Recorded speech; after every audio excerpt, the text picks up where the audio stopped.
Manus flat on the canvas. We are ready to rock and roll. Second round of action. There is a cut on Manus. Yeah. Jesus. Martial arts chat. My man B-Hop got dropped out the ring last night.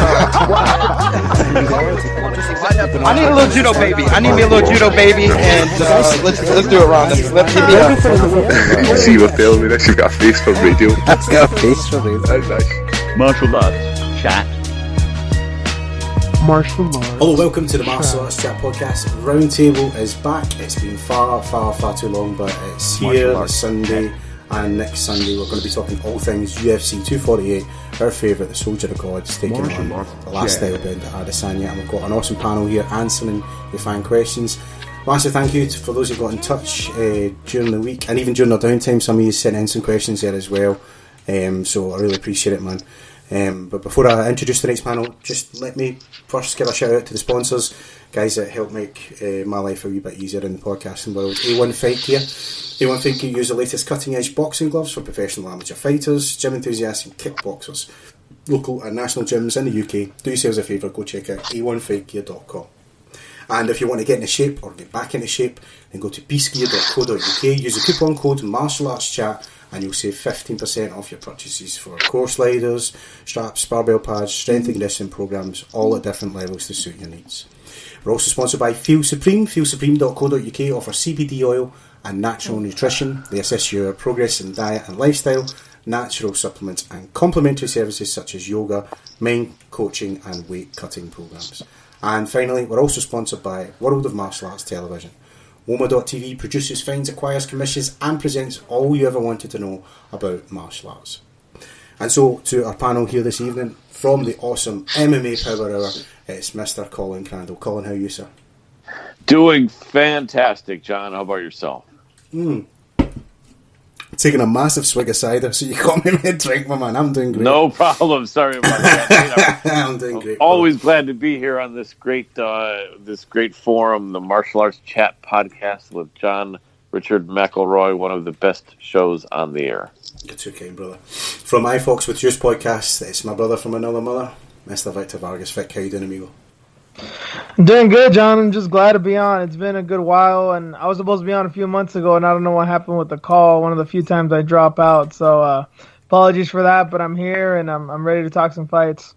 Damn right, man. Making his debut here on the Roundtable from the School of Hard Knocks podcast and fellow Hellfish BJJ member, it's my man Sean, a.k.a. Charlie Lafferty. Sean, how you doing, sir? Hello. It's good to be on. It's usually me doing the podcast, so I'm joking. I've only ever done 2 episodes, and I got too lazy with it. It's hard, but yeah, I'm excited to be on. Pleasure, man. Pleasure having you on, mate. Finally, returning to the podcast, a man who's lost more weight than Tyson Fury, looking ripped these days. From Carson's corner, it's my man, Mr. Bob Carson. Bob, how are you, sir? Thanks, man. I appreciate the compliment. Yeah, John, it's been a while.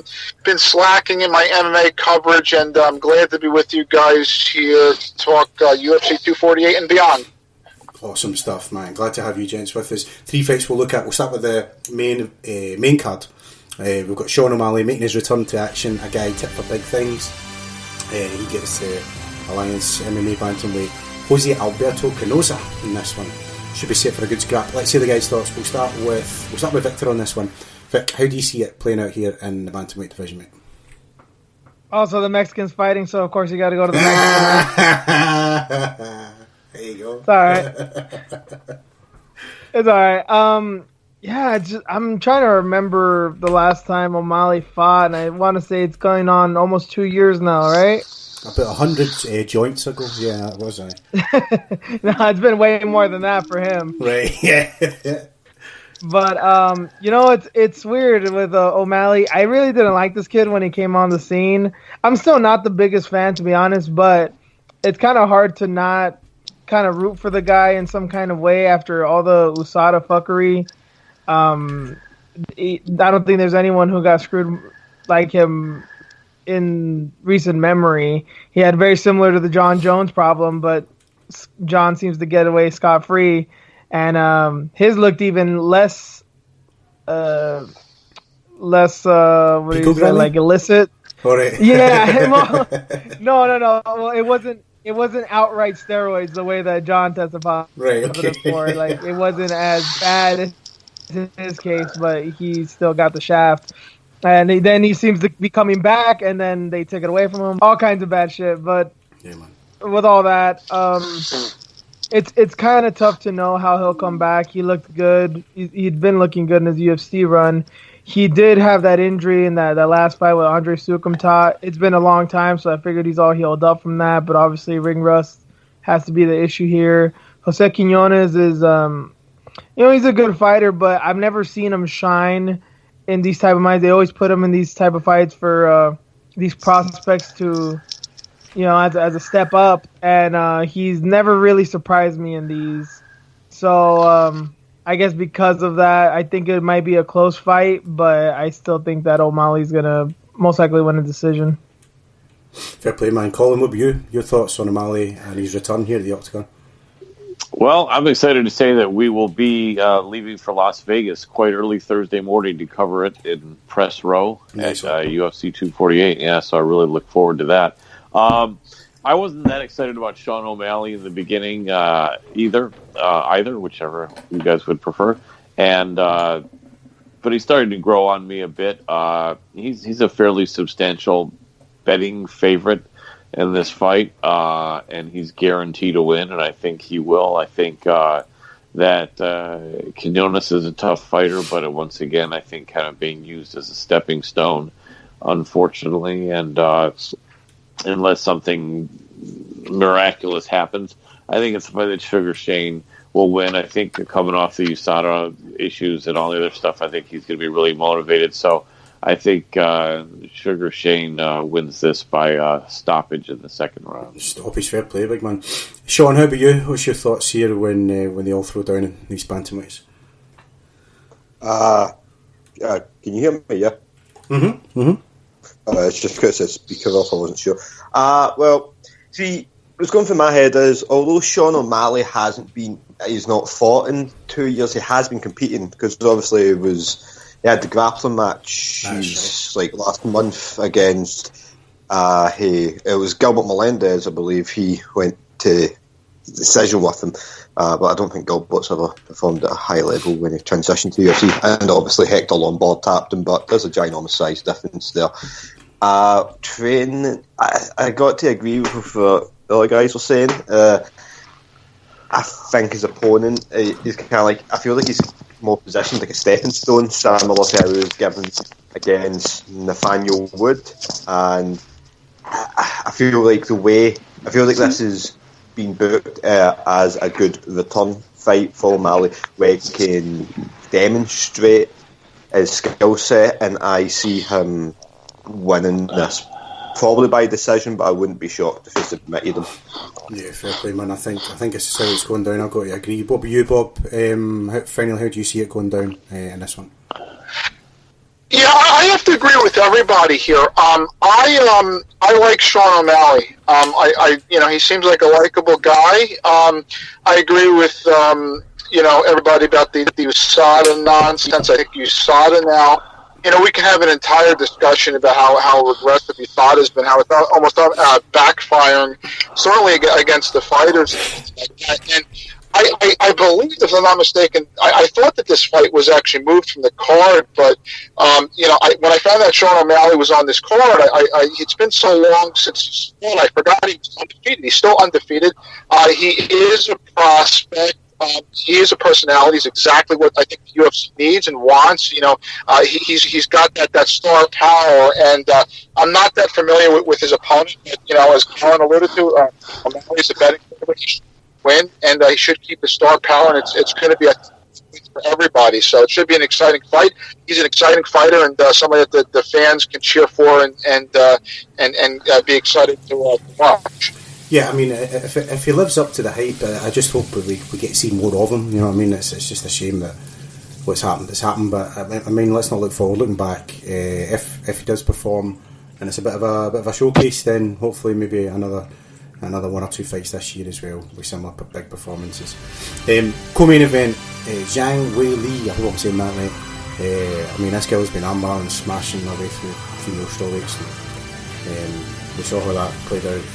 We saw that play out beautifully against Jessica Andrade when she took the title in China. Sets up against the former champ JJ, who I thought she was done, man. I thought, I heard her interview. She was saying she was, the way she was talking, looks like she was on her way out. 2 losses to Thug Rose. But she got victories over Karate Hottie, Tisha Torres, and it's put her back in the title picture. We had seen that was the flyweight title fight. That was the one with Shevchenko, didn't it? She took a loss there, but sets things up nicely. There's a bit of history there. We've got an exciting champion. Should be fireworks as far as I'm concerned. And Victor, you're our guy for when it comes to the ladies. How do you think it all goes down here in the co-main event, sir?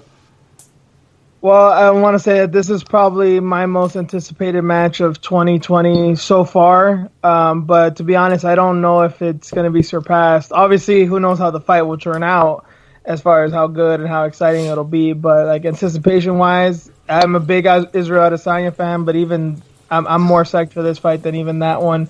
Zhang Weili is someone I thought could do big things. I just wasn't sure if she was ever going to get there. And then the Jessica Andrade fight just floored me like everyone else. Yeah.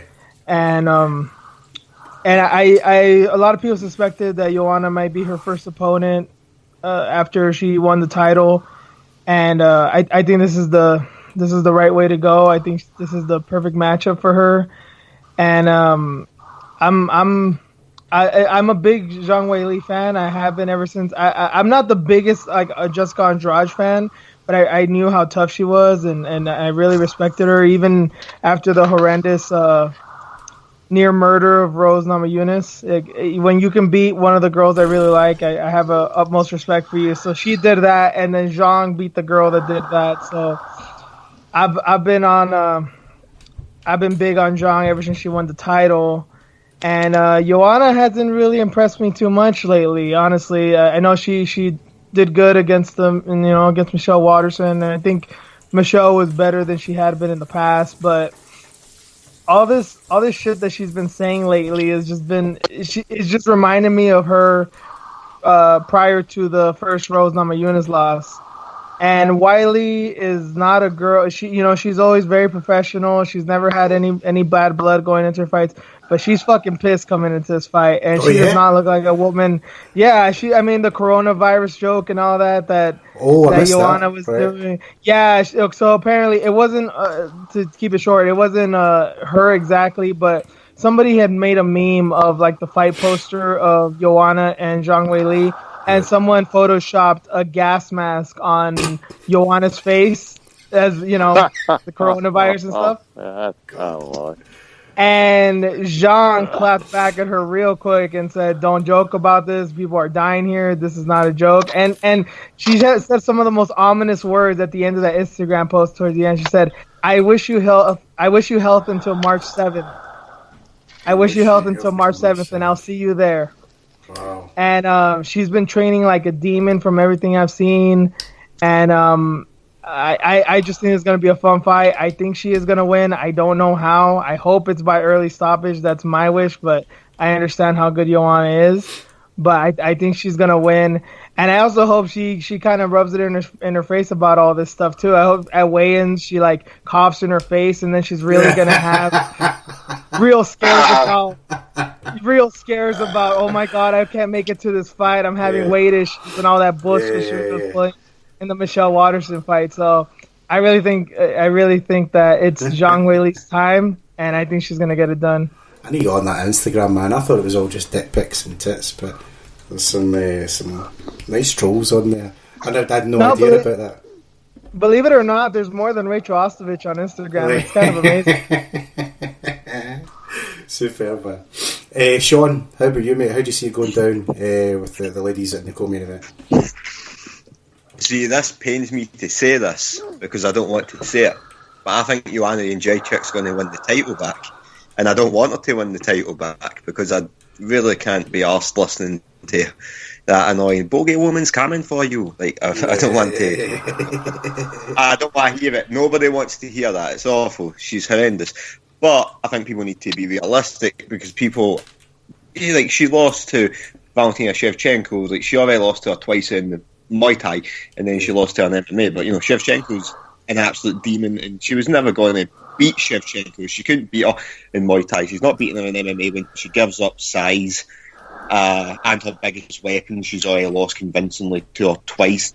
But I feel like a lot of people kind of write her off because the Rose losses, but that's it. There's like the second Rose fight was competitive. A lot of people forget that. Like, it wasn't one-sided.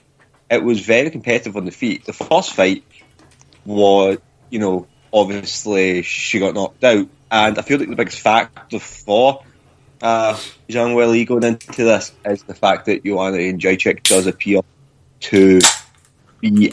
I'm not saying she necessarily is, but it appears that she might be a bit chinny, because if I believe right, in the second Claudia Gadara fight, she knocked her down within like the first 15 seconds, and obviously the Rose fight. I just think that's quite interesting to point out, because obviously strawweight, you don't see many knockdowns much, obviously because the power factor. Sure. So. Whereas like Joanna, when she TKO'd Carla Esparza, it was due to pummeling. But the biggest, because this is what gets weird, because like Zhang Weili beat Tisha Torres, but so has Joanna, and she beat Jessica Andrade, but so has Joanna. Obviously, she knocked her out, but I just think Jessica Andrade fought a horrendous game plan. Not so can't take anything from Zhang Weili. She knocked her out convincingly in under a minute. But I feel like a lot of people are writing off Joanna, and I'm pretty sure she's got, if people like a bet, she's actually, there's pretty good odds for her, considering how talented she is. I probably see her winning a decision against Zhang Weili, though I'm really hoping wrong. Fair play, man. Good shouts. Colin, what were you, and still or and new in this one for you, sir?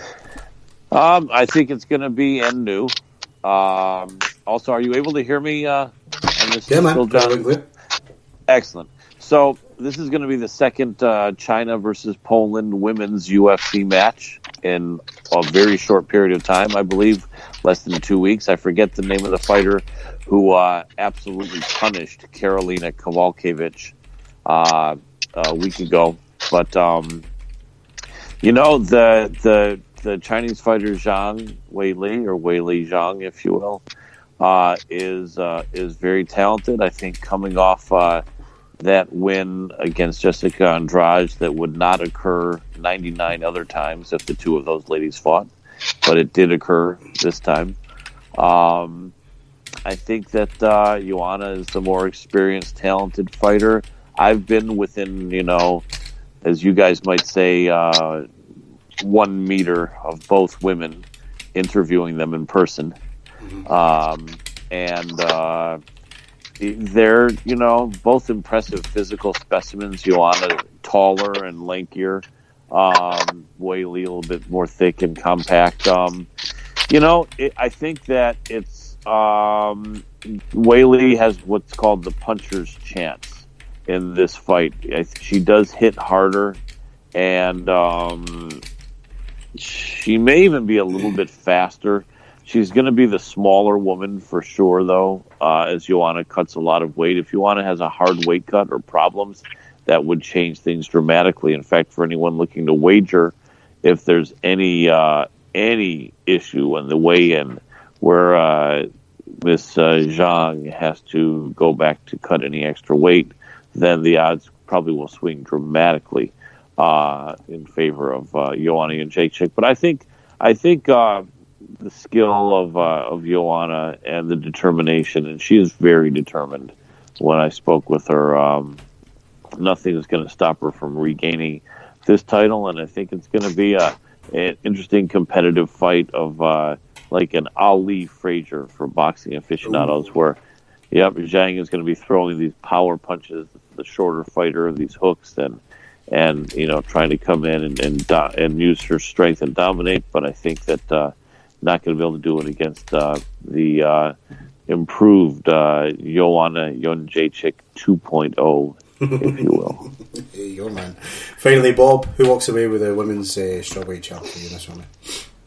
I think it's going to stay around the waist of Zhang Weili because, look, I just think that this is a sport of, not in every instance, but a sport of streaks and a sport of who is hot and who is streaking at the moment. If you look at Weili, she hasn't lost since 2013. She's just a very, very well-rounded fighter. She's focused. She's determined. And, Joanna, you can throw whatever inference you want from this. She's 3-5. She's had a bit of a rough spot in her career. She seems to be kind of all over the place. I don't know, with some of her comments and she's turned a lot of people off with some of her statements. Not that means too much, but, I just think that, Weili is she's tough and she is really going to be, I think, a force to reckon with, and is in the strawweight division. And the question becomes, if she does win, who does she fight in that division going forward? And there's a lot of fighters I'd like to see her fight. And nonetheless, though, it could be an intriguing fight. Now, that's not to count Joanna out. As my other panelist members mentioned, very, very experienced. A great Muay Thai fighter, and certainly has fought everybody in that division. But we'll have to see what happens next week. Fair play, man. Main event. It's our favourite. I love you, Mikey, the soldier of God. Yo, Romero. Adesanya gets his wish, man. He asked for it, and he's going to get it. This is going to be an amazing fight. I'm going to call it right now. This is going to be fight of the night. Let's dive straight into it. Sean, your thoughts? Main event, sir. Well, I was actually watching just recently because they uploaded it on YouTube. It was Robert Whittaker and Israel Adesanya. Obviously, Israel Adesanya looked outstanding there when he started to find his range towards the end of the first round. However, when Whittaker was landing, it was after short bursts, and that's obviously what Yoel does, and he just moves at a faster rate, and he also has the wrestling advantage. However, I feel like if he doesn't implement his wrestling as much as he should, like he should have realistically used it more against Paulo Costa when they fought, because it doesn't use it as much as you would think. However, I do think if he was to take Israel Adesanya down, you're not talking a lopsided in terms of being out-grappled, because I might be mistaken, but I believe Israel Adesanya is a purple belt out of Atos Jiu-Jitsu under Galvao. I think it's a purple belt last time I checked. And because of that, I feel like if he gets him down, he can threaten, because he did almost submit Kelvin Gaston. Outside the triangle, yeah, he is legit. He does show, because a lot of people, you can call them haters or that. Well, that's what they basically are. You do not get to the UFC championship level without having a grappling base. That's ridiculous to imply that. I think this is a very unique. This is just shows you how stacked the card is, because how often is João Romero the third most accomplished grappler on the card?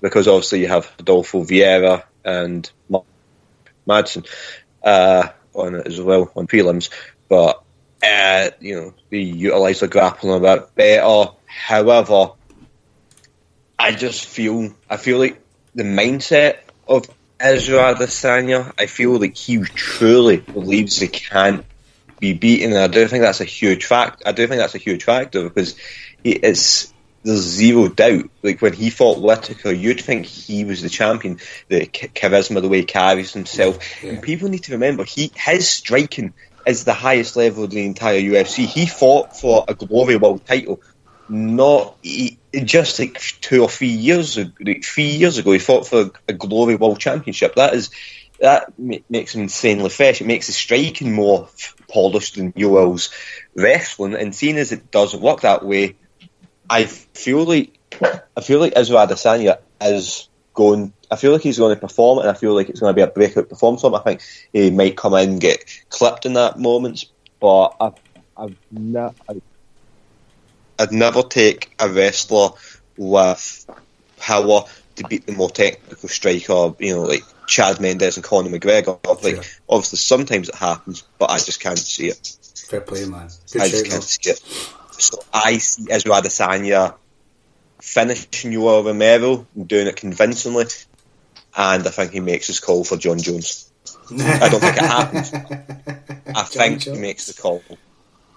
I think he will call him out, but that won't happen for a while. No, I don't see that happening either. But yeah, you're right, man. He's called him. They've had back and forth a few times now in social media, and I guess it raises the profile, it stirs the pot, keeps the interest. But I'm the same, man. I don't ever see that getting matched as much as we'd all like to sit and fantasise about it. But yeah, I mean, it was a good point you were saying about Romero and Costa. I never really thought about it, like he didn't implement his wrestling. And I'm wondering, I don't know what you think, Sean, like, is it because he kind of got caught and then he caught him back? Was it just like you're just caught in that, you're in that moment of, right, I'm going to knock him out before he does, and maybe the wrestling game plan, if that was his game plan, I just went out the window?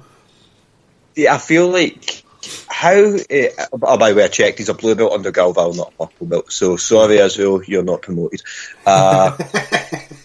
What I'm thinking is that he utilised it. I feel like he was on the bad side of a judge's scorecard when he fought Paulo Costa. I feel like he utilised it more in the second Whittaker fight, so he has it, and just the speedy moves are like when Chris Weidman fought him, he was just a different gear. He was just a different gear, and how he takes his back, and his wrestling is phenomenal. And people need to realise he took silver. He lost to Adam Saitiev. I can't remember pronounce his name. He lost to him, and that's an insanely high level wrestler. He's actually brawlers with, I'm not even going to pronounce it or attempt Vizia. He's like Russian. Saitiev, who's regarded as one of the most successful freestyle wrestlers of all time. So that's what I'm saying. Like, that's you're talking about that level of when the worst brother is the guy that beat you or Romero. You're talking high level. You're talking high level. I think he should try and utilise. I feel like he should try and utilise it, but I feel like he's not going to utilise it. Who knows? I feel like if he does utilise it, it'll be interesting to see how he controls Israel, because he doesn't really. He's not intolerant towards his own submission game. Like, obviously, he hasn't submitted anyone in the UFC, but I forget who it was on. It might have been Jackie Souza. I can't remember. He during a scramble, he actually attempted to Kimura an opponent. I hope it wasn't Jackie, because that was just being insanely stupid. But he has done it. So, which I always like, because I feel like there's a bit of threat with it. It's like, obviously, if Cain Velasquez takes you down, like, you don't ever need to worry about the submission, because he's not going to look for the submission. Well, he might look for the submission now because he's in the WWE. So that's something different entirely. However, like Daniel Cormier, I feel like there's a threat with the wrestler that threatens the submission. Like who I was saying earlier, Mark Madsen, who's on the undercard, like, he threatens the submission, which I always feel like that is important. Example, Colby Covington absolutely dominated Robbie Lawler, like it was absolutely nobody's business. Ben Askren submitted Robbie Lawler within 3 minutes, and that's what I'm saying. People obviously can debate the submission, but I'm just saying Robbie Lawler's hands were down and he wasn't doing anything. It might not have been choked out, but it certainly wasn't defending anything. You can't, because I've heard people say Ben Askren was 0-3 in the UFC. Well, even if you don't want to give him the Robbie Lawler win, you can't say he lost the fight. The fight ended with him having Robbie Lawler in a bulldog choke. So I feel like if Yoel utilised his wrestling a lot more, I feel like it would just make him absolutely terrifying. Like if he spent some time, under like a John Danaher. I was going to say like an Andre Galval, but I was like, I feel like that would make Galval quite two-faced if he was coaching Israel and Yoel. So, like, if he was, in the Blue Basement, training with like Gordon Ryan, Nicky Ryan, Gary Toner, and stuff like that, I feel like it'd be very interesting to see what would happen if he threatened the submission more. But I don't think it is. I think stand. I think he'll probably clip Israel, maybe knock him down a few times. Who knows? But I think Israel is going to. I think Israel's going to finish him. I will not be betting on this fight because I have never won money on an Israel Adesanya fight. He always kind of screws me over, but I had him knocking out Brad Tavares. He won a decision. I had him with a second round knockout over Brunson. I had him knocking out Anderson Silva. He won a decision. I had him knocking out Gastelum. He basically killed Gastelum with 5 seconds left, so you can imagine how my face. I actually had him against Whittaker, but I didn't put money on it because I was like, oh, fuck this guy. I don't get it. My favourite thing about Israel Adesanya is just knowing the fact that he is actually fought Melvin Goulard, because I think that is hilarious, just because Melvin used to be a... But having over 50 MMA fights before you're 35 would probably make you dumb enough to think moving up 2 weight classes and fighting Israel Adesanya would be a smart move. So yes, those miles probably on the clock, man. Yes, it makes you make dodgy decisions. So Israel Adesanya by knockout. Fair play, man. TKO. Great shout. Bob, how about you? Middleweight tailbout. Your thoughts, Mr. Carson? Yeah. Well, listen, I think that Israel is going to try to keep his distance. He's going to try to choose his shots wisely. I am picking him to win over Yoel. But let's not forget that Yoel Romero has a history of coming on late in the later rounds.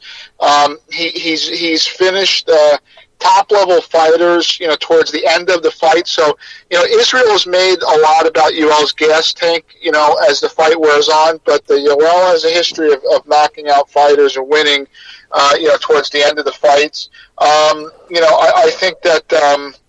The wrestling, I don't remember the last time really.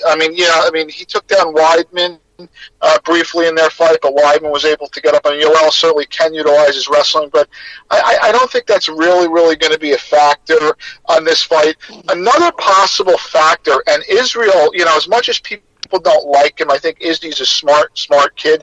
He's a smart fighter himself, obviously being undefeated in the way he fights, is, the tactics that Yoel Romero uses. Will he use any trickery between rounds? Will we see him, grease up? Will we see him pour water on himself and then give himself extra time between rounds? Or, what is he going to do? It's not a question of if, it's a question of when does this transpire during this fight and whatnot. So what's going to happen? I'm sure Adesanya's camp is going to bring this up to the referee. Is he going to be penalized during this fight and whatnot? This is really going to be a very interesting fight because Romero can end it at any point in this fight. But if I had to say, I would say Adesanya is going to outpoint Romero. And should win a decision. Fair play, big man. Colin, how about you, sir? Middleweight title fight, how does it go down? I think it's going to be very, very interesting. First off, I've noticed some people on the internet focusing on Romero getting this fight off of a loss and several losses, but in reality, all 3 of his losses are quite debatable. And they could very well have been 3 wins. Many people, including myself, had him winning both fights against Whittaker, and the fight against Paulo Costa was razor thin. I interviewed Paulo Costa face-to-face about 6 months ago and asked him why he felt Romero didn't use more wrestling against him, and he said that he felt that when Romero shot in and he, stopped the takedown, that Romero just kind of realized that wasn't going to work. And it's interesting because Romero's so high level, but perhaps he's lost a step at his age. And even losing 1 step still makes him quite a superior wrestler to most in the UFC, but maybe not enough at the very highest level. In any case, I think that if there's ever a fight that the soldier of God needs to use his wrestling, this is that fight. He's giving away quite a bit of height and reach and length and age. 13-year age difference, almost, or 12. I think that the blueprint that he needs to use here is the Kelvin Gastelum versus Adesanya fight. That was an amazing fight, very, very competitive until it just seems like either Gastelum may have gassed a little bit, as they say, or just got caught and was hurt and finished. But if you compare Kelvin Gastelum to Romero, certainly Gastelum is younger, but Romero is actually the taller fighter, the more decorated wrestler who debatably hits harder. The question is, will he be willing to follow the same blueprint as Kelvin Gastelum did? And if he does, it points to the fact that he certainly could be victorious. Adesanya normally is not very worried about the takedown. Robert Whittaker had some mid-level wrestling, and Adesanya, I think, is not worried. Do understand, though, that when you have someone who is primarily a striker, as Adesanya is, he's really going to be able to be most comfortable opening up and being most aggressive when there isn't the threat of the wrestling. So even if Romero would be changing levels and threatening the takedown, even if he didn't want to actually shoot, that could slow down the output from Izzy. I think there's a lot of pressure on Adesanya, not as much on Romero, although this could be Romero's last chance to have a title shot. Probably will be. He'll certainly be motivated. I think that it's going to be an amazing fight. I think that I know that Paulo Costa will be there. I should be getting a face-to-face interview with him there during fight week this coming week, and be curious to see who he feels is going to win. But I think that the first round will be very telling, but I think that this will be the fight that Romero decides to use his wrestling, and I do think that he will be able to implement it successfully, and I say winner and new soldier of God, Yoel Romero. My man. Victor, Bob mentioned some of the gamesmanship, the stool and the water and all the rest of it that comes out of Romero and his cornerman. But I'll never forget something you said on the show. It must have been a while back now. It was maybe after the Tim Kennedy fight. It's like MMA fans aren't used to the stereotypical dirty Cuban. We've seen it in boxing, but not so much in MMA. And I think that just adds to... I mean, this guy's already an exciting fighter. And for me, that just adds to the spectacle that is the Soldier of God, man. There's nothing more lovable than a Ric Flair, you know what I mean? Like the dirtiest player in the game. And that's why I'm total fanboy for Romero. How do you see it going down? And now he's added not making weight for title fights. That's another thing that he's been doing. That's lately. right. So Yeah. he keeps going up. So I think that's the thing that nobody's talking about right now. Now, granted, he did make weight against Paulo Costa a few months ago. He did lose the fight, although not a lot of people think so. But I mean, who knows what that has to do? A lot of people thought he beat Whittaker in the rematch, and he didn't make weight for that one. So all kinds of fuckery with Romero as usual. And then the thing I think someone alluded to about his age too. Of course, we're never going to get his real age either, but that's a topic for another day or whatever. But this fight is it's so intriguing, and skill wise, they're both they're both so skilled. They obviously, with the grappling, it doesn't really get much better than Romero, and with the striking, it doesn't really get much better than Adesanya. I really think this fight's going to come down to a few X factors. It's not just going to come down to wrestling and striking or reach or strength or some of the typical things that we may think about. A big thing that I think everyone needs to put their eye on is Romero's weight. Just because he made it against Costa doesn't mean he's going to do it again. And I don't know if it's maybe a pressure thing with those fights. That I remember with the Rockhold fight, he took it on somewhat late notice. Nobody really tripped on him about that one. But then I don't know what had happened with the Whittaker fight. And plus, he is getting older. He is 6 months older since that Costa fight, so I don't think that's bound to help him. Adesanya, he had a hell of a year. That war that he had with Gastelum is not even going to be a year since that happened. yeah, he knocked out Whitaker.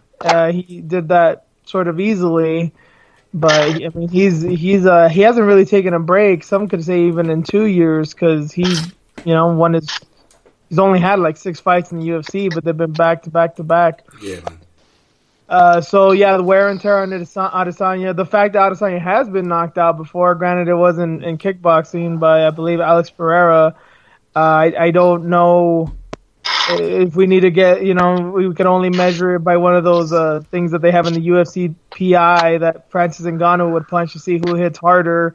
But I'm willing to bet maybe Romero hits harder than Alex Pereira, and that is something that could happen to Izzy. That as shocking as they may be, that is a distinct possibility because Romero does usually find a way to put knuckles to chin. So, given all that, and then as we started about the gamesmanship, the dirty tricks, all that type of stuff. Love it. And then I think one of the biggest things is I'm sorry, I don't know who just mentioned it a couple minutes ago about the motivation of Romero, this being possibly his last chance to get the title. That is obviously very motivating, but Adesanya is the one that asked for this fight. And I don't know how you can't be motivated when you ask for fights. One thing when you're the champ and everyone's gunning for you and you're just, I'll take on all comers. But when you say, I want that guy, I know I can beat him and I'm going to prove everyone wrong, I think that's a hell of a motivation there. So it really is a coin flip to me, but I think I'm going to go with Adesanya mostly just because of that, because of the fact that he asked for this fight. The fact that he didn't want to be on the sidelines even after a brutal war with Gaslam last year and a finish of Whitaker. He didn't want to rest on his laurels. He wants to get back in there, and he basically taken on the most dangerous guy. And on the Costa subject too, as you say, he's going to be there. He already called him out after he beat Whitaker. I'm sure he's just waiting on him. He should be healthy relatively soon. So, and he's also made comments about Jared Cannonier that he actually likes him and that he thinks he's one of the most deserving contenders. So, Adesanya wants to take on anybody and everybody. And when people have a mindset like that, that's kind of how Conor was when he came in the UFC. And I know there's a lot of comparisons between Conor and Adesanya, but the fact that it's not just their confidence, it's the fact that they want to challenge themselves. They're confident they can beat almost, basically everybody. Visualizing but they their skill set against these guys, that Conor would do that. When he was talking about way before the Alvarez fight was made, but he was like, he says, "I've been whooping that style for years. He's going to be shooting in and." It's like he's thought about this long before, it was ever fantasizing matchmaking. I imagine Adesanya's the same, man. You're right. Exactly. Yeah, exactly. Yeah, I couldn't have said it better myself. Guys, time for the final part, my favourite part of the show, answering fan questions. I'll remind the panel of the one rule we have here in the podcast, and it's simply, don't wait your turn. The floor is yours, guys. So if you're ready, we'll start with the Facebook questions that have came in. And just came in fresh off is my man Kevin Jones, who's asking, Cubans are notorious for not keeping great birth records or straight up lying about their age. Do y'all think Romero is actually 122 years old? How old is he? 40 what? 43 and next month. That's funny, his Wikipedia was actually updated to that yesterday. It said he was born in 1897. Well, that is what he said. Can't argue with the man. Yeah, I don't think he's any older than that age. I mean, there's talk that some fighters in the past have been older than their age, like way back to Dan the Beast Severn, and like that. But I think they are trying UFC to keep and verify records for their employees. I mean, everything is quite official and done meticulously by the UFC nowadays. So I honestly think if the man was 46 or 48, they would have that information and they would be displaying it. They're not asking these fighters their age that they want to put in graphics. They're doing it themselves. And so I think that's blown out of proportion to the man is 42, almost 43. They do this with a lot of fighters. I mean, I remember there was a picture circulating last year of Francis Ngannou, somebody was claiming it was from like 1975 and whatnot, and then it was like really, Yeah, and then they did this. There was a boxer named Samuel Peter from Nigeria, and they claimed Peter was really born in like 1970. And they did Sonny Liston. Nobody knows when Sonny Liston was born and whatnot. So I don't know. It tends to be all these like foreign guys or whatnot, like these colored, these black guys. No, I'm just kidding. But you get it. People will speculate. They love to do this stuff. Who knows, man? Yeah. Possible. I would say Romero is 100% his age. It's ridiculous to even assume he isn't, because, as I said, there's literally footage of him wrestling at the Olympics, so it would be 20 years ago, where he would be aged 23, which is generally the typical age of an Olympic level wrestler, because in America they go through their divisions, say they have the 4 years, the red shirt or something, and then you're to train, you're about 23 by the time you go for it. So yes, he's definitely his age. I don't even, I think this is one of the worst conspiracies ever, for the sheer fact, because if he was, say he was actually, say they were implying that he was 35, by that logic they're saying that he wrestled at the Olympics when he was 15. It's he's obviously his age. However, if you go back and look at his Olympic footage, I'd recommend it, because he's the only person I know that has the singlet the wrong way, so it's wrapped round, so instead of covering his pecs, it goes down the middle and his pecs are poking out. It's ridiculous looking. I will say this, although I'm not Cuban, some of my Mexican brethren, I'm born here in America, but people that I know that were born in Mexico that were close to my age, older than me, sometimes even younger than me, sometimes they do not know their actual birth date. Sometimes it's off by a few days. And I know people who are off by a few years. Like, I could be 37, but honestly, I could be 39. I don't remember because I have 2 birth certificates. That's a thing I've heard constantly with Mexican people. So I would not be surprised if that's the case with Cubans. Now, granted, it's probably only going to be a few months or a year or two, but it's not going to be 122 years now. Right? Yeah, I think the question is still out. Brilliant, man. Paddy Patterson is quite a long one. He's asking, what would the panel think about hosting more unique style events for the fresh roster of talent? Another Dana White looking for a fight / choose the Contenders Series Ultimate Fighter. An 8-man tournament, different layouts, round time, perhaps different rules, tag teams fill in the blank. In short, a new fight format for entry fighters, maybe give a bigger spotlight as people may watch for the event and not the names. Popular styles can be done as many times as ever. I think that sounds horrendous. That bad, eh? I mean, let's be nobody watches The Ultimate Fighter anymore. Yeah, is it still going? I can't remember the last one. And look, nobody cares. That's not even. I just realised, I was like, when was the last time it was on? It's not been on for ages. Apparently they're bringing it back, but it's terrible. It's so boring. It's because obviously, I know it's just not good entertainment. Obviously, because you're watching it, and you're watching it for the fights, and it's kind of like our own secret shame. Like, we love the drama of it. Like, when they had that Noah guy fight, was Marlon Sims on season 5, the backyard, or like Chris Laban smashing the door. Like, that was entertaining. But nowadays it's like, it feels bad saying it, but it makes it invite mature, but it's kind of like, there's no drama, there's no nothing. It's kind of boring. Like, when it first came out, I think it was just a show of its time, and now that sort of reality TV, that time's passed. How many shows are there now? There's the Ultimate Fighter. There's Dana White looking for a fight. Then there's also the Tuesday Night Contenders. Are they still on and going, or I lose track of them? Same, man. I don't know. I don't really keep up. Yeah, I don't think we could talk about it, because it's like, see, for example, like Johnny Walker, he was on the Tuesday Night Contender thing, I think, and it's like, I'm a huge MMA fan.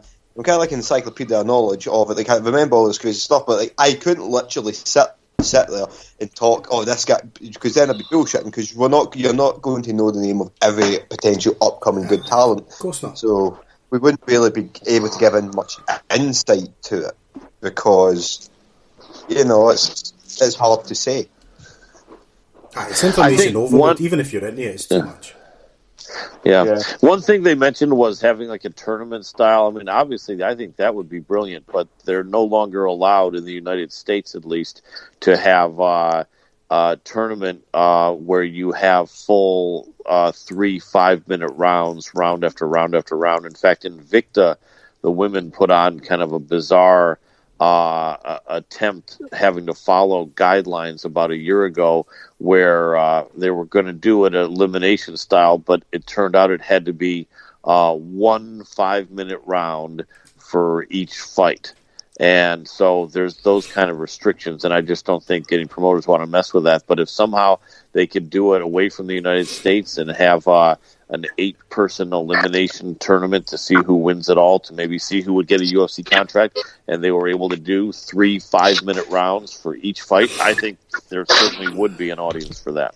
Or just a fight to the death, Colin. Remember the old school UFC? Yeah. 2 men injured, 1 man leaves. Remember that? The Kumite Bloodsport. I remember 2.0. They were talking about, I think it was when I was talking to Eddie Paulson, and he was saying the early days of the UFC, they were talking about a moat and crocodiles and shit like this. I was like, what is this? Yeah, that was all the ideas that were spitballing. I'm like, what the fuck? Yeah. Crazy stuff. Miles Painter is asking who should be the next ideal opponent for, is it Modafferi and Drew Dober? I'm sorry, can you repeat that?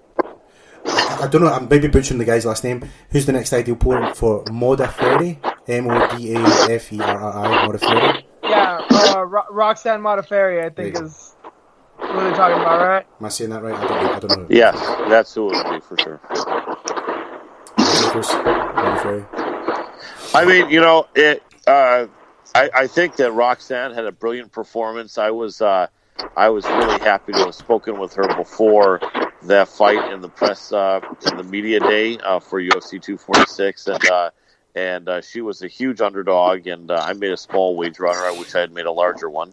But definitely a great win. She definitely shut down the hype train that was Macy Barber, which I had pointed out quite frequently.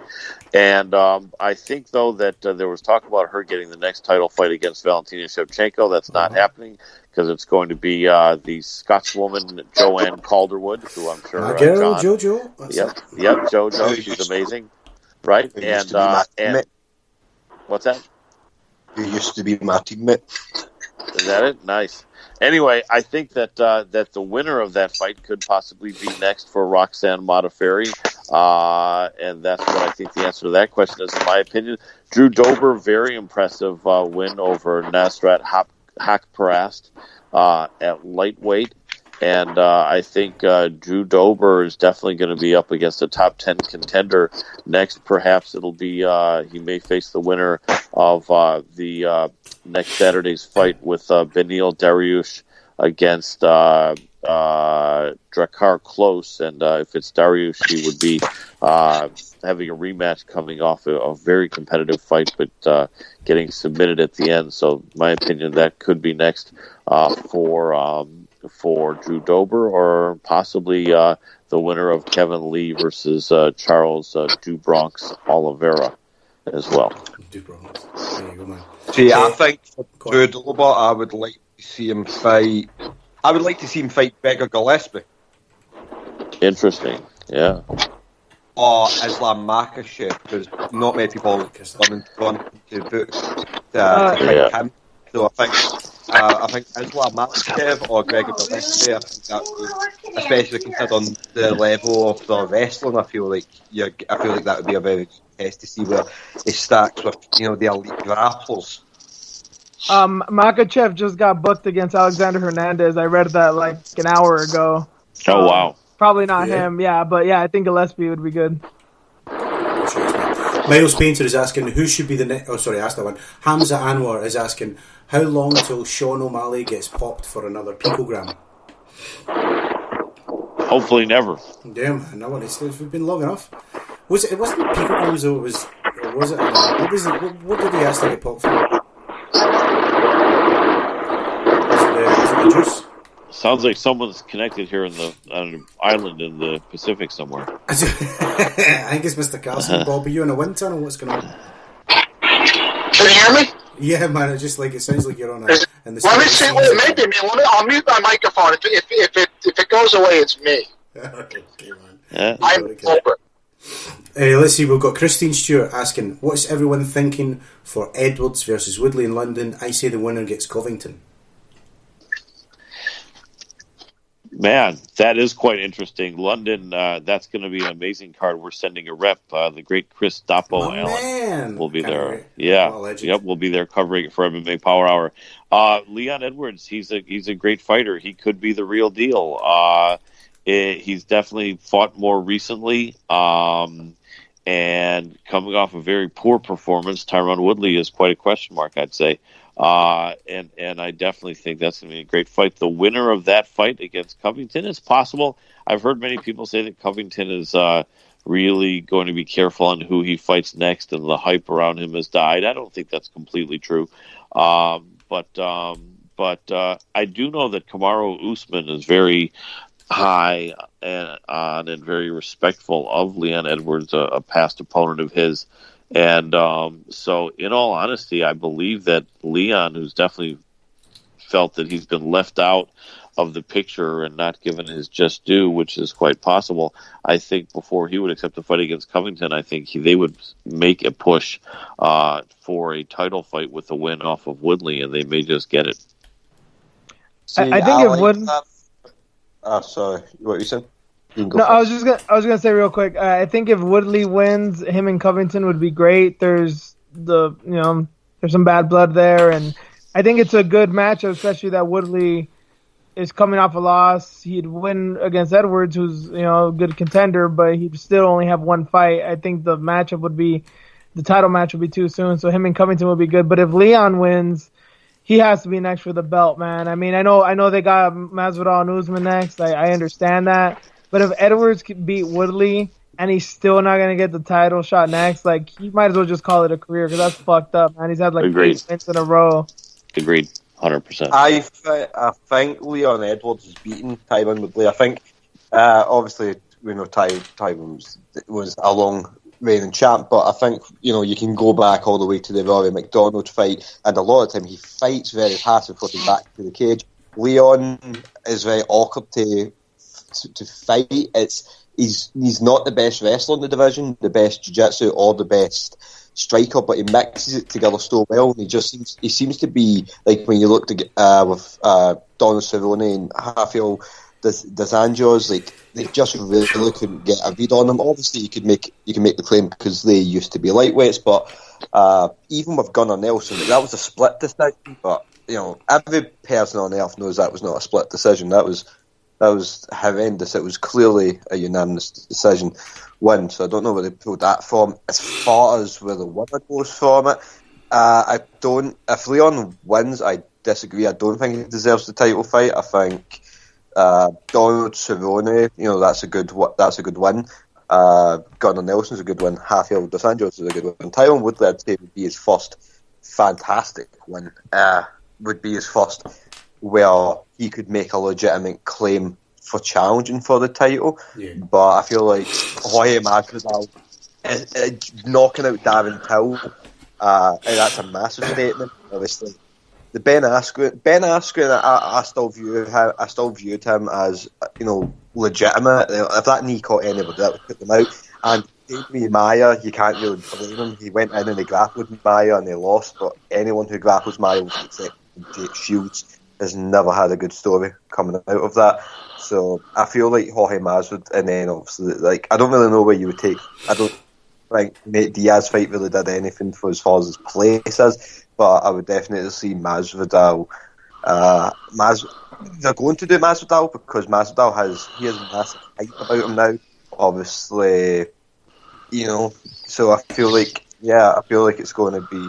I feel like Masvidal will fight Usman, and the winner of Edwards and Woodley, they'll probably fight Colby Covington next, or maybe even the winner of Gilbert Burns and Damian Maia. I think that could work, because people need to remember Maia is on a 3-fight win streak, and if he beats Burns, that'll be 4 again. And the only people Maia has lost to is Woodley.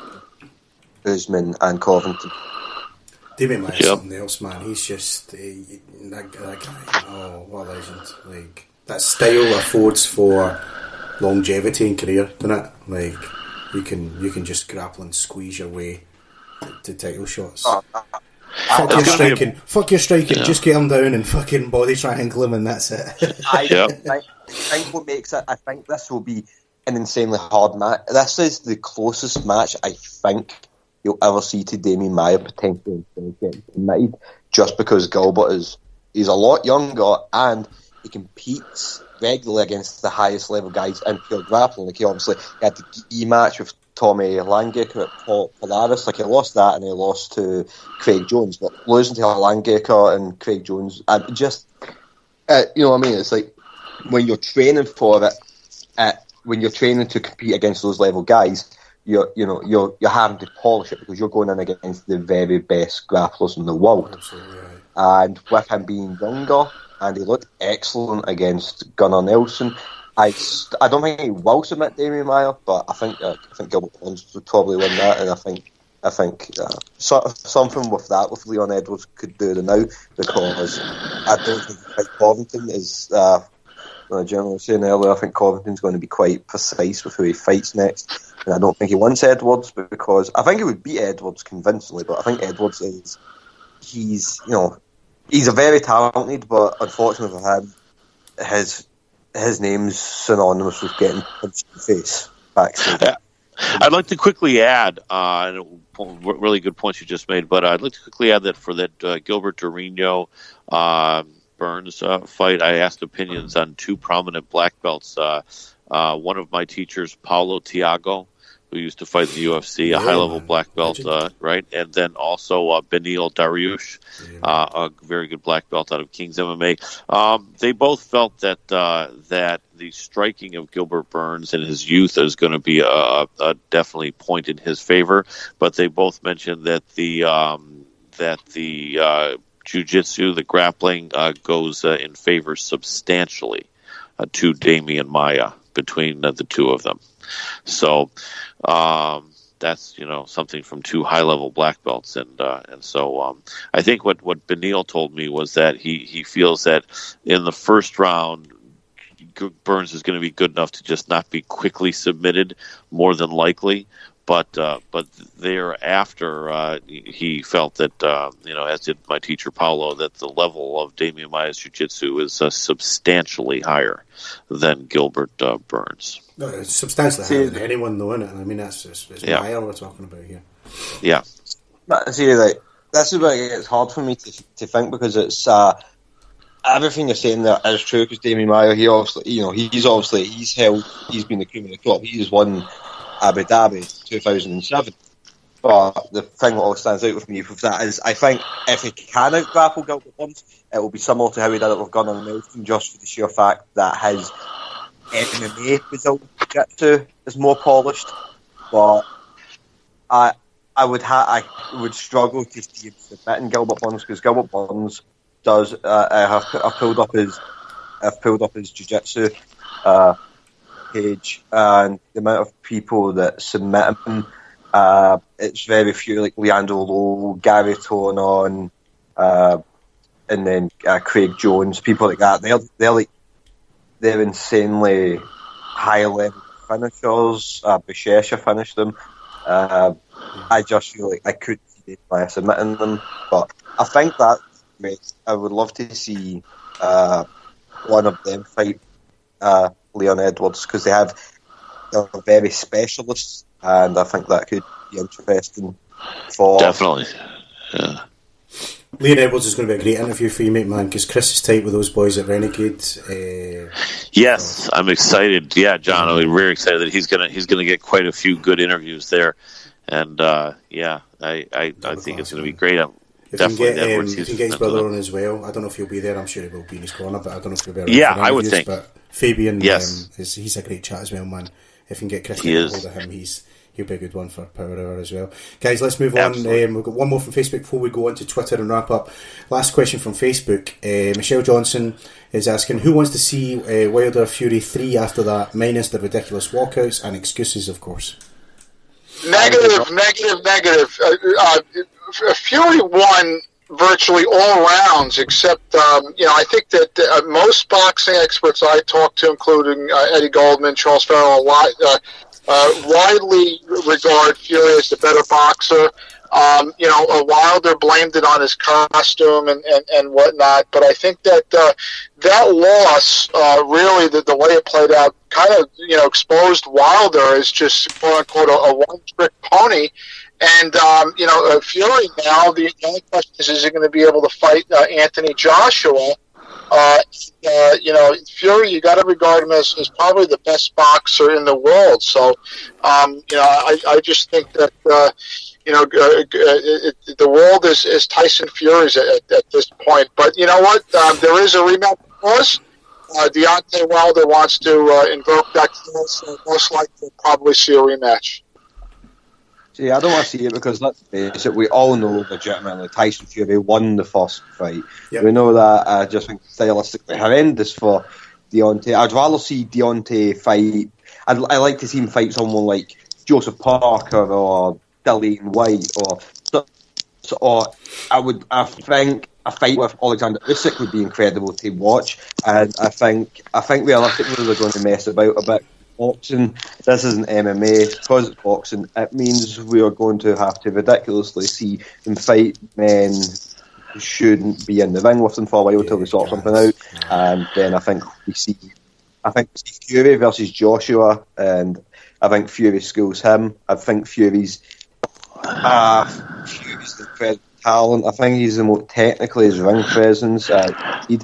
Which is fine. You've seen since Muhammad Ali in the heavyweights. I think the problem is with fans, we kind of live in the past where we like to think that like nobody can compete with the past. It's like I saw Deontay for saying that he thinks he would beat Mike Tyson in his prime. I don't think he would beat in his prime. However, what are people want him to say? To say that he thinks he would lose? Like, why would, until that Fury fight just there, he was undefeated in 9 knockouts. So Deontay Wilder is not the best technical boxer ever, but if you put him in with any boxer on a good night, it could be Muhammad Ali, it could be prime Mike Tyson, it could be anyone. He is within a legitimate chance of winning for the sheer power he has. Yeah, he's got that magic touch, right? That's what it is.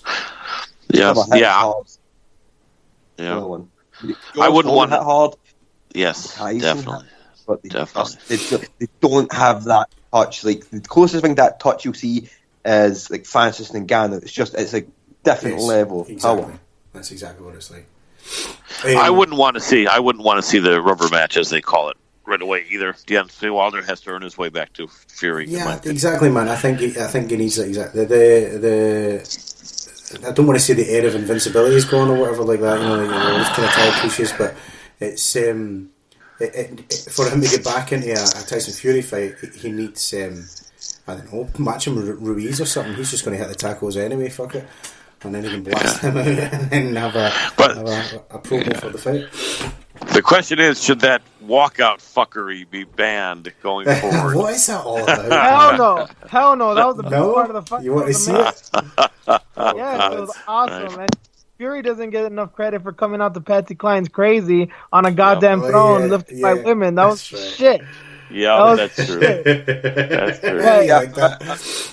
true. To add to Colin's point, though, there does need to be some intrigue because, Deontay got exposed. It's something that anybody that knew boxing knew, that he can't box worth a shit. He got exposed. Let him fight someone else. If he knocks him dead like he always does, cool. Maybe there'll be that anticipation that he can probably do it to Wilder, to Fury. I don't know why you would think that, and people that are smart could probably make good money on Fury again. But this immediate rematch thing, I don't think there's any drama because all you got is the suit wore me down and my trainer fucked up. And those aren't good excuses. No. That's lame-ass excuses are the best, isn't it? Guys, let's move to the final part. We've got Twitter questions to answer at Elves for Elf. What did you make of the stoppage last night? Was wobbly and Anklev did have him hurt, but the ref jumped the gun, in my opinion. That was just so frustrating for me to see. I don't think I've ever heard a UFC or any sort of combat fight crowd boo louder than they do. And I know in Europe it's more whistling, but here it's just loudly saying boo, as we know in the United States. And it was deafening. The strange thing, because I watched that fight closely. If you notice, the very first time after Cutelaba got hit, when his head started to move around a bit, it looked at almost like the referee was about to step in right there. Right. And I was thinking to myself, "Come on, dude, what are you doing? Get the hell out of there!" But the weird thing is that he was doing this bobbling head thing, but his body wasn't staggering. His legs weren't shaking or weak, and not only that, but he was moving clearly, and he was throwing back powerfully. In fact, at one point, he looked almost like he had... a little bit shaky. No, am I remembering? And I didn't think so. I didn't really think so. Just his head, and so it's weird because at one point it looked like he baited in on Ankalaev to try to fight, to punch, and so whether it was to kind of fake Ankalaev out, or whether it was perhaps maybe that he felt the cobwebs in his head and somehow shaking his head around, or shaking his head about, as you guys would say, maybe was helping him to clear his head out. But the craziest thing is that they were both throwing hard when the man jumps in. How the hell do you jump in between two men throwing hard bombs at each other exactly. to stop a fight? I really, and with all respect to that referee, I can't believe I forgot his name already. Kevin something. I don't know if you guys remember. Oh, you're about to name and shame him. Kevin Jones. No, but with all with all respect to him, the referees are put under a lot of pressure for protecting the fighters. I think it's even more so than it was 10 years ago. And then I think also as a human being, they're concerned, but no, I think he was premature. I think he saw something he didn't like and thought he was zooming in perfect with this, computer vision, and that he was going to be the hero. I think his intentions were great, but certainly that was absolutely a clear early stoppage, and for what would have been a tremendous fight going forward, that they should make the rematch immediately and not have Kevin Burns there as the referee. I'm in a weird situation with it because, I agree with what you just said. Like, the referee was probably trying to protect him. However, Ankalaev, Magomed Ankalaev, he fired off that right head kick and 3 times in a row, and although they were blocked, they were still kind of getting through. And I don't know, he did seem about out on his feet, considering the fact that he didn't really strategize to combat that right high kick. It would look pretty bad because it looks as if he was dazed and confused. Obviously, it's still quite early in the fight, but I don't know if I'd call for an immediate rematch, because being that rocked on your feet in under 40 seconds, I wouldn't imagine that screams for there needs to be an immediate rematch. I think Ankalaev should probably go forward, because obviously he's only ever lost to Hull Craig, and that was in the final second. Beautiful submission. So, yeah, my all-time favourite submission. Just because of what was implied, obviously, because Paul Craig was on a losing streak. He was probably going to get cut if he lost that. So it's just I don't think you're going to see much better than that. And I think he needs to move forward for Cutelaba. I'd like to see Magomed probably fight. I'd like to see him fight. I can't pronounce his first name, but he's just been signed, the Rising champion, Jive. He's a Polish fighter. I'm not even going to take an attempt at his name. It'll just be a bunch of consonants and no vowels. I would like to see him fight him, because Jive is just coming off. He's got legitimate wins, although he's fighting in Rising. He knocked out King Mo, and then he obliterated CB Ball away in the first round, not too long ago. So I think that would be a good fight to use going forward. So I would like to see him maybe fight the winner of Ryan Spann and Paul Craig, something like that. Well, good show. Let's see, we've got more from Twitter. At Kieran, what's it? At Kieran Wire New. Megan Anderson's form is hit and miss. If they're saying she gets the shot against Nunes, 3-2 in her last 5, she's got the quality, but when will she start showing it? Oh, no. Well, there's nobody. I'm sorry. There's nobody really else in that division. I mean, Megan Anderson. It's almost like the recency bias. She's had a couple wins recently, and clearly she's got some holes in her game. When it comes to grapplers and whatnot, and then it's entirely possible she could fight next Amanda, because who is there left for Amanda to fight in that division? I mean, she theoretically beat Valentina twice, Jermaine Durandamy. Holly Holm. I don't know who else they're going to put Amanda against. Cyborg is now in a different organization. So, really, what is there left for Amanda to do in the featherweight division? I don't know, but we'll see. How about Felicia Spencer, the woman that stopped and smoked Megan? I think people see. Sorry to step over you there, mate. I'll make it quick. I think people see the striking battle and the length of Megan possibly presenting a greater problem to Amanda, and I can see that argument. But in reality, Felicia not only clearly stopped Megan, but was quite impressive and absolutely punishing her opponent yesterday as well. So I understand people may feel that it may be more of an exciting matchup with Megan possibly having the physical advantage and the height and length and possibly being an equal striker. But I don't see how you can pass up Felicia Spencer coming off a dominant stoppage and having just shut out and shut down Megan. That's only my opinion, though. Both ladies are talented. I don't think any of them could fight for the featherweight title right now, because I don't think there's no real contender. And I feel like if you put in Megan, let's not forget she was out grappled by Holly Holm not too long ago. Yeah, I don't need to see her fight Amanda Nunes to know how that goes. Felicia Spencer, when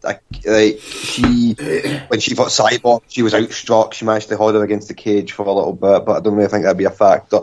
I would rather see Amanda return to bantamweight, find someone to massacre her, but no one's on her level right now. I don't need. Well, for example, when she knocked out Holly Holm, it was perfectly. She waited for her to feint the kick, and when she noticed that she was immobile, that's when she threw the head kick and blast. And she's doing that to an elite level striker like Holly Holm. I couldn't see Megan Anderson posing any other real threat on the feet. I think I don't want to see. Because it's a fake title fight. It's a legitimate champion against a fake contender. Like when you think about, for example, when you think about heavyweight, like Francis Ngannou's knocked out Junior Dos Santos in the first round, then he knocked out Curtis Blades in the first round, and he knocked out Cain Velasquez in the first round, and now he's set to fight Yaron, I'm talking about in his current streak, now he's set to fight Yaron Zeno Rosenstruck, and it's kind of like that's someone with a legitimate claim to a title shot, beating, because I know that both of them looked very good yesterday, but if you were to make me say on the spot who they beat, I couldn't tell you, and that doesn't warrant give them a title fight. Let's make a main card for pay-per-view look more stacked by having another fight on it, but at this point there's not any real contender for Amanda other than a trilogy fight with Valentina. Right. However, Amanda told me directly that her next fight is at 145 without doubt. So that's unfortunately probably what we're going to see, although I do agree bantamweight could be more exciting for her. Yeah, I mean, she's cleaned out the division. That's the problem here, right? That's the way I see it. But I think you got to give it to Felicia. I really think. I mean, John, what do you think? I mean, I suppose so. It's hard. It's hard when you've got such a dominant champion and not even build. Is that? I remember when the Cyborg matchup happened, and it's like, right, here's can Nunes live up to this? This unstoppable force. And it's just she obliterated Cyborg. So after that, it's like, well, who the fuck's going to conquer the Right. unconquerable. Yeah. So no matter what name you throw out, it's just like, and it's not her fault. She's doing her job and she's doing it very bloody effectively, right? So Right. I don't know. Valentina would be brilliant. I think Valentina for the third match would be brilliant if she finishes with Spencer. Possibly. We need her to fight the big steroid Gabby Garcia. Yeah, there we go. Honestly, despite the size, I am 100% convinced the Man Nunez would beat the living crap out of her because that woman's striking is god awful, and she almost got knocked out off a professional wrestler who wasn't 60 years old. She may have the size, but I think Amanda with that. The only legitimate fight for Amanda right now, other than Valentina, but if you're talking 145, is unfortunately Cyborg, who is now in Bellator. Is the champ have to beat. But because obviously that was Cyborg was fighting ridiculous. Like you see it happen all the time. I'm not saying Cyborg would win a rematch, but I'm saying she's definitely her losing to Amanda. People, it's like a lot of MMA fans have short memories. It's like they need to remember that's the only time they can remember Cyborg losing. Like, it wouldn't be very quick to completely write her off in a rematch, though I don't think she would win. It would be very competitive. And it would be a shame if both women finished their careers without fighting each other. It really, really would. I mean, only other thing I can think of is if Kayla Harrison can make 145 and get out of her PFL contract, that would be quite interesting. I like that one. Miko Anders on Twitter at Miko Anders. If Adesanya wins here and against Paulo Costa, has he effectively cleaned out middleweight? No, Jared Cano still exists. Right, of course. And David Till. Exactly. He's floating. Agreed. Yeah, I agree. And on top of that, it's like, think of everyone else. There's contenders rise so quickly. David Till was knocked out horrifically at Masvidal last year. Now he's a contender at middleweight. On top of that, so you've got Darren Till, then you've got Paulo. I'm sorry, but that question makes no sense because they're saying when he does this, I was like, you're assuming that he's going to beat Robert Whittaker, Yoel Romero, Paulo Costa, Jared Cannaway, and Darren Till. I was like, that's far easier said than done. Agreed 100%. Yeah, Jack Hermansson's still out there too, and I know he just lost to Cannonier, but he's gonna fight Weidman next. If he gets like another good win after that too, he could be a contender pretty soon too. It's this trend now that if you fight like 2 or 3 good dudes, you've cleaned out the division. I don't know what it is. Like I love Max Holloway, but they were saying that with Max that he cleaned out the division. I know he beat a lot of good guys, but he only defended his belt like twice. People saying that Cejudo is one of the best bantamweights ever because he beat Dillashaw, who was the best bantamweight ever. All of a sudden, I don't know what it is. All of a sudden, that the guy that you beat now automatically makes you the GOAT or the best of that division or something. Yeah. I don't know. That's just what people are doing now. I don't know why. I agree. I do think Max did clean out the division because obviously he lost to Volkanovski. The other person was Korean Zombie, but he was injured for a lot of it. So like all the other people, you could say Holloway because he was kind of in a similar position to Tony Ferguson, where it was just he beat Lama, Swanson, Edgar, Aldo. I can't remember everyone off the top of my head. Jeremy Stevens stuff. Yeah. And it's just kind of like it kind of beat obviously Brian Ortega as well. Yeah. You had like some like obviously like Zabit is kind of he's like showed up and obviously Zombies back in the mix and Ya Rodriguez. But as I'm saying, like these guys, like Ya Rodriguez is realistically like you can never really clean out the division. Like the closest thing you can really get to clean out the division is basically what John Jones has done. But that's where the point when now. Anderson Silva started moving up to light heavyweight, that's because there was no one left to fight at middleweight that time. Yeah, he had cleaned out the division. Yeah, those guys did. Aldo, for a point, did. But these new guys, Holloway's probably the one that's gone closest, but he still didn't do it, and he lost. And I love the guy, and he's gonna get a rematch next too. And it's like. At least he's the only one that can kind of claim it because his win streak was so large. But sure. He still hasn't. He's still not better than Aldo, and I'll go on for a few years saying that he needs to do something pretty big to beat Aldo for the best featherweight ever. Holloway's not better than Aldo? You don't think so? I don't think so. I don't think. Twice, yeah, man. I understand Finished that he him beat him twice? Really? I understand he beat him, but I'm saying record. The how long he went, how long Aldo went undefeated. That's what I'm talking about. Is his legacy at featherweight. Let me ask you guys. Could argue that Conor McGregor, people don't want to say it, but he beat Dustin Poirier, Chad Mendes, Max Holloway, and Jose Aldo. When you have beat the two other guys, it's like people don't, because obviously there's a weird fact on. Wait a minute. You forgot one person there, Dennis Seaver. Yeah, yeah. But you know what I mean. That is high level. Like Conor McGregor, everybody.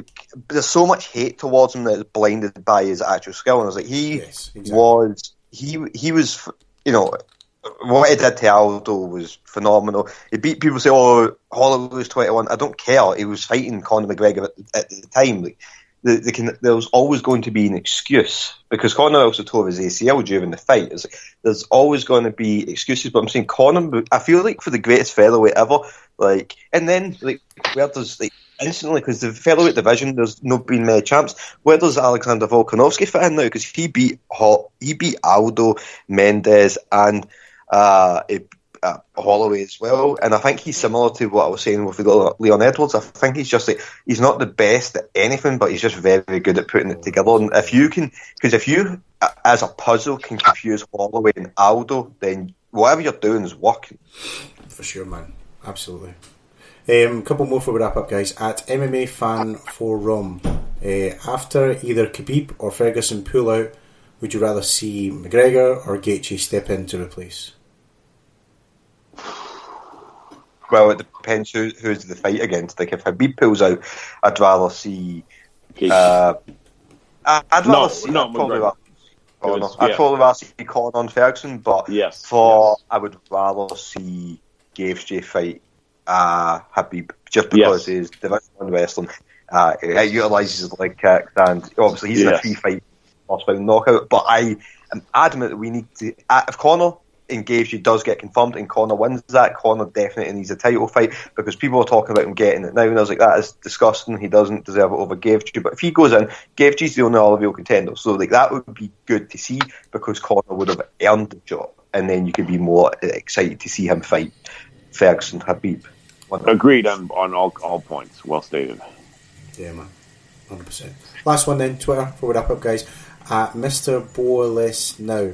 Verdum versus Olenek, who gets the sub?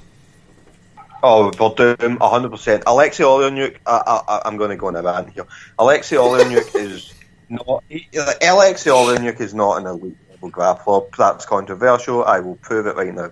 He fought Daniel Olenek. I couldn't submit him. He submitted Travis Brown, who's 400 years old. Same age as Romero. 400 years. Yeah, it was actually. He fights horrendous on top when he made the turn of Edmund Tabardine. But what I stand by, Alexei Olenek is not an elite level guy. Look at Fabricio Verdum. He's won ADCC twice. He beat Vinny Magalhães. Like, if you're ever going to look at one of the tightest armbars ever, Magalhães is legitimately in a locked-in armbar. Verdum for over 2 minutes. It's insane.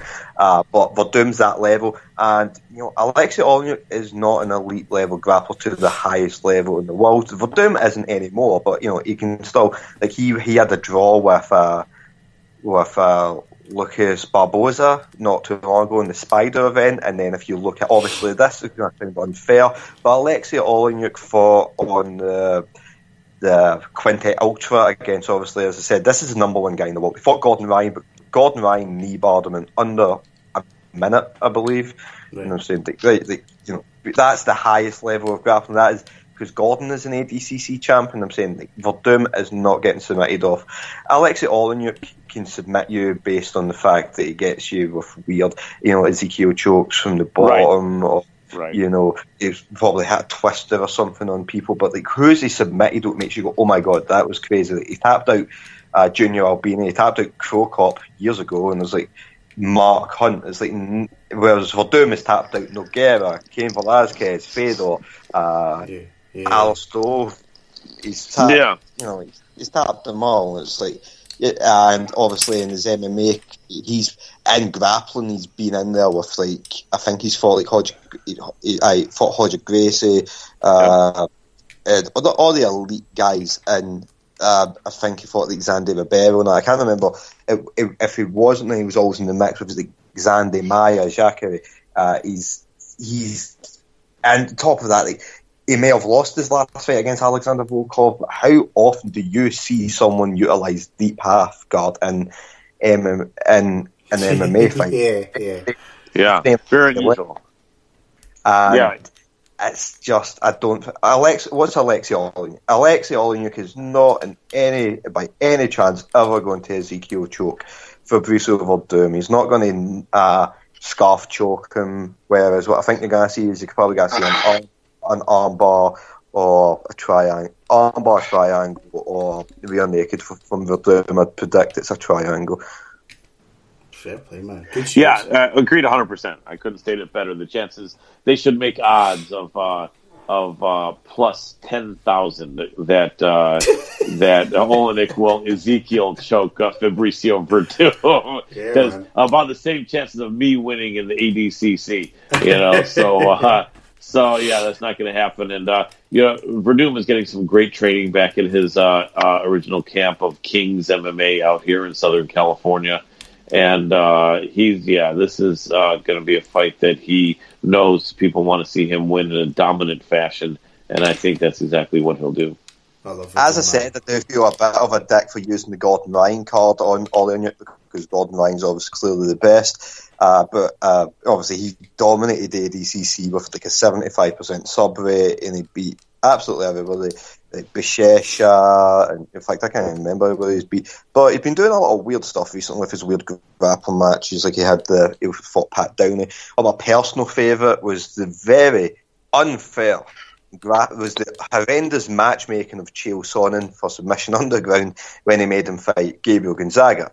Like, that was so obvious who was going to win that. And my favourite advertisement for that was how Chael Sonnen says Gabriel Gonzaga has not lost a competitive match in 3 years. Now, because he hasn't fought in 3 years. Right. He won like a bare knuckle boxing match, and then it's kind of like, it's like I could say that. Like I could say that. I've not had a battle match in 2 years, but I don't get to say I'm undefeated for the past 2 years because it doesn't make any sense. No, that's so ridiculous. That is so ridiculous. It makes no sense. I like it all new. I don't fit. Obviously, he knows the submissions, and yeah, he'd kick my ass and probably tap anybody I know. I will. Because there's like a lot of high level grapplers, and I don't think he's never submitting. He's undersized, like a legitimate grappler. Like he fought, I believe, I can't remember. I think he lost. He fought Chael Sonnen, and Chael Sonnen's obviously middleweight, like heavyweight. That's what I'm saying. The moment he's been face to face with a legitimate grappler, he's never been able to fall. God bless Chael Sonnen, man. What a legend. I love that. I love the promo skills there. Undefeated in 3 years. Where does Kevin Lee fit into this? Kevin Lee? Yeah, that was my joke. Because Conan always says. I went over your head. Fair play, man. Well, guys, there you have it. UFC 248 just around the corner. Thank you to everyone who got in touch with questions, with comments. We're going to be back next Sunday with a reaction show. In the meantime, let me extend my thanks to our panel here this evening, starting with Mr. Colin Crandall. Colin, a pleasure as always, sir. Let everyone know about MMA Power Hour and what you guys have coming up. Thank you, John. I appreciate it. It is always a privilege and a joy to participate in your great roundtable. So, yeah, MMA Power Hour on Fight TV. That's FITE.tv. TV, an app downloaded by over 4 million people, I believe, currently around the world, and there's never a charge to download the app. They don't spam you, they don't pressure you into anything. Only things that are options are pay-per-views of your favorite boxing matches and MMA fights and bare knuckle fights, but otherwise they've got a great deal of free programming, of which our show is featured prominently on Wednesday nights between 6 and 8 p.m. Pacific time in the USA. We're 8 hours, I think, behind England and the UK, so do the math there. We'd love to have you guys jump in. We always try to have some of the biggest stars, mostly in the UFC, but also in the worlds of boxing, kickboxing, trying to work on BJJ, also Bellator, Invicta, One Championship. We're credentialed going to the event UFC 248 next week, where Khabib and Tony Ferguson will actually be having their press conference for their UFC 249 fight. Yeah, so we're looking to put out a hell of a lot of content. Hit us up also on Facebook, MMA Power Hour, or my page, Colin Crandall, and always happy to interact with my fellow journalists. Mad respect for all of you guys and your great opinions and knowledge and insight shared here. Thank you so much. It's been a pleasure, my man. To my man Victor Vargas, a blast as always, mate. Let our people know about iFox with Juice podcast and where to subscribe. Yeah, thank you, John. Yes, the podcast is iFox with Juice. I host it weekly with my co-host Rain. Usually drop it around Fridays. I'm gonna be better about dropping it Friday afternoons. I don't wanna have this do Saturday morning stuff that I've kind of been doing as of late. So I apologize for that. But yeah, you can subscribe on Spreaker, the same platform that this wonderful podcast is on. And I hadn't written for Combat Press in a while. I'd had some personal issues to deal with, so I put that on the back burner for now, but I'm looking to get back in, so follow me on Twitter at Juice_MMA, and you might find some articles pretty soon right now. Awesome stuff, man. To Sean, Lafferty, Sean, come back on anytime, mate. Loved it. Let our listeners know where to check out this School of Hard Knocks podcast and how to follow you online, mate. Honestly, I'd probably tell everybody not to really expect too much from my podcast, but if you'd like to read my articles, Sean Lafferty at MMA UK. If you put that in Google, you'll get a list of articles. Like, I usually cover more human interest stories and that, like insight to Tyson Fury and his depression, little known facts, talking about, similar to what you would see with like MMA On Point, covering a lot of interesting information that you may not have already knew, because I'm sad and I have nothing better to do than just learn everything about MMA that's ever happened. Hence why I was able to list off a bunch of random grapplers from 2005 like it's nobody's business. But I enjoyed that.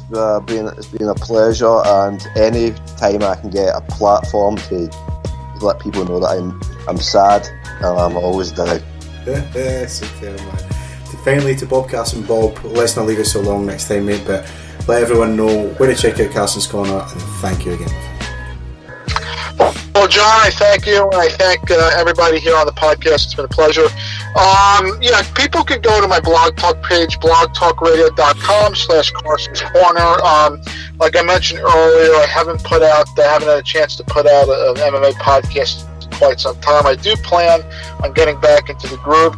Also, if you want to friend me on Instagram, instagram.com/Bob Carson MMA and facebook.com/Bob Carson MMA. Love to chat with you, love to converse with you. So please reach out and friend me, and let's keep in touch, man. Thank you for all that you do, John, over the years. You've been a great ambassador for the sport. We really appreciated you, and I appreciate everybody on this call for their contributions. Thank you so much, guys. Pleasure, man. If you've liked this podcast, be sure to subscribe on iTunes or Spreaker, all the platforms, man. Just search for Martial Arts Chat. We're on most Sundays, 8:30 and 9 p.m-ish UK time, talking MMA. Go to facebook.com/Martial Arts Chat. Give us a like there. Follow my man Chris Allen. He does all our great interviews and fighter chats. But also follow us on Twitter with Martial Arts Chat. I'm John Boy McElroy, and I'll catch you next time on the Round Table.